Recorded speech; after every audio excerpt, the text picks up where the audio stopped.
देखो प्रश्न क्रमांक 1 दिया है ना। बिंदु दे रखे हैं आपके पास में, आप कोई सा बिंदु ले लो, ए ले लो। पहला बिंदु है आपके पास में -1,7। बिंदु बी है आपके पास में 4,-3। और ये जो अनुपात में डिवाइड कर रहा है इसको अपन लिखते हैं अनुपात को m1 अनुपात m2 बराबर 2:3। तो ये हो जाएगा m1 अनुपात m2 बराबर 2:3। समझ में आ गई बात। अब ये दो बिंदु दिए गए, देखो ऐसी रेखा होती है ना। एक बिंदु ये हो गया आपका ए, एक बिंदु बी हो गया।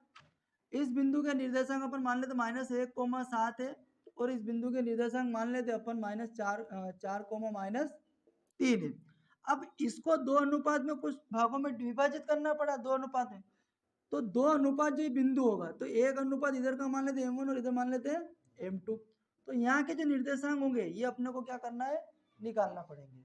ठीक है, तो अपने पास दिया है। अब विभाजन सूत्र है, विभाजन सूत्र से अपन इसको हल करेंगे। तो उसका ये सूत्र होता है आपका विभाजन सूत्र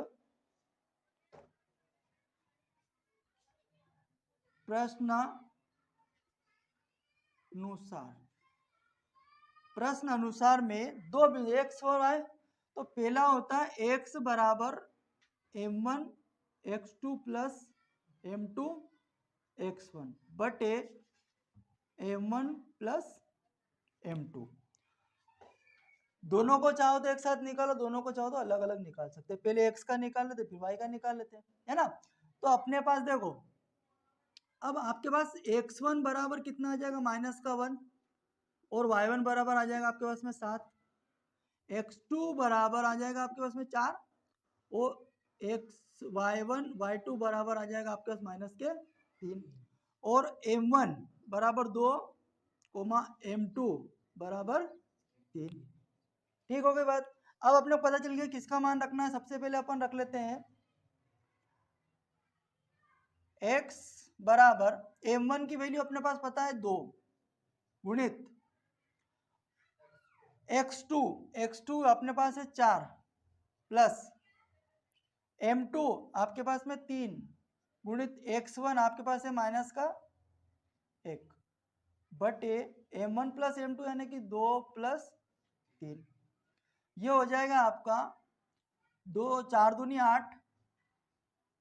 अब ये -1 का मल्टीप्लाई +3 में होगा तो ये माइनस के हो जाएंगे आपके पास में 3 बटे 3 और 2 5। ये हो जाएगा आपका x बराबर 5/5 है ना। 8 में से 3 घटाएंगे तो 5 बचेंगे। 5 से 5 कैंसल तो x की वैल्यू कितनी आ गई आपके पास में 1। अब x की वैल्यू 1 आ गई। दूसरे लेना है अपने को, कितना लेना है y लेना है दूसरा निर्देशांक। तो फार्मूला होता है उसका y बराबर, विभाजन सूत्र बोलते हैं इसको, है ना। y बराबर m1 y2 plus m2 y1। केवल ये x और y चेंज होंगे बस, और m1 प्लस m2। y बराबर m1 की जो वैल्यू है आपको पता है m1 की वैल्यू 2 है, y2 की वैल्यू पता है क्या -3 प्लस m2 आपके पास में 3 है, y1 की वैल्यू 7 है बटे 2 प्लस 3 है ना। m1 m2 दो वैल्यू, m1 की वैल्यू 2 और m2 की वैल्यू 3। y बराबर -3 का मल्टीप्लाई 6 में किया तो -6, 3 दूनी 6, 2 में करेंगे तो सॉरी, और 7 का गुणा 3 में करेंगे 7 या 21 बटे 3 और 2 5। घटा देंगे तो y बराबर ऋण धन ऋण होगा तो 21 में से 6 घटेंगे तो कितने बचेंगे 15 बटे 5। 5 एकम 5 दिया तो y बराबर कितना आ गया 3।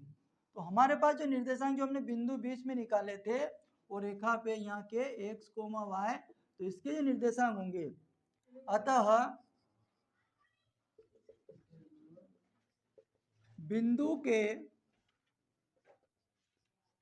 निर्देशांक 1,3 होंगे। क्लियर है?